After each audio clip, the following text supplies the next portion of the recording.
The popularity of kombucha has been skyrocketing over the past few years, primarily due to its perceived health benefits. But is kombucha pregnancy safe? Stay tuned and I'll explain.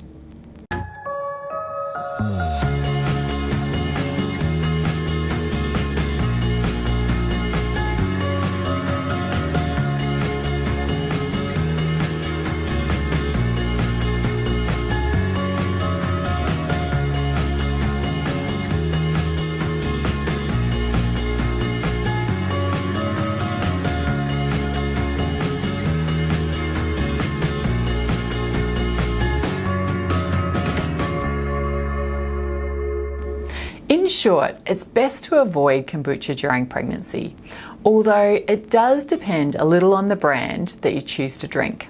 Let me explain why.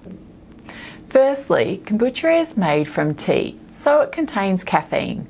And although you don't need to cut out caffeine altogether, you probably don't need the added caffeine either. High intakes of caffeine during pregnancy have been linked to increased rates of miscarriage. The caffeine in most bottles of kombucha varies, but it's usually around 15 milligrams compared to around 100 milligrams in a standard cup of tea. So although the caffeine in kombucha isn't really a concern, it's probably no benefit during pregnancy either.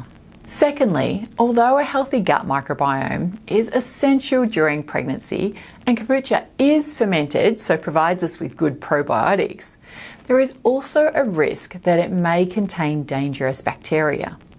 There's a lot of debate around whether fermented foods are beneficial or dangerous during pregnancy. Let me just say that there is a real risk, so before you consume any fermented foods during pregnancy, check out my Nourish video on this topic. Number 3, kombucha often contains excess sugar. Yes, a lot of the sugar is fermented, but many commercial kombucha drinks still contain significant amounts, which is obviously not good for you or your baby during pregnancy. Finally, although kombucha that you buy from the store may be labelled non-alcoholic, kombucha does actually contain alcohol. Sure, it may only be a small amount, but current dietary guidelines state that there is no safe limit of alcohol during pregnancy. This is because it would be really unethical to purposefully give women alcohol to drink during pregnancy just so that researchers can test how much harm it has on their babies. When it comes to alcohol, remember this: alcohol crosses the placenta, so if you're drinking it, so is your bub.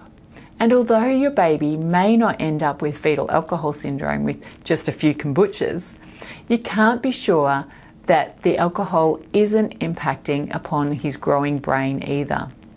So if you are going to drink kombucha, I'd recommend choosing the brand with the least amount of alcohol. Now, instead of kombucha, opt for water. If you do want some bubbles, go for sparkling water, or if it's the flavour that you're after, infuse your water with some fresh fruit or mint leaves. But personally, I'd recommend leaving kombucha until after you finish breastfeeding, or at the very least until after your pregnancy.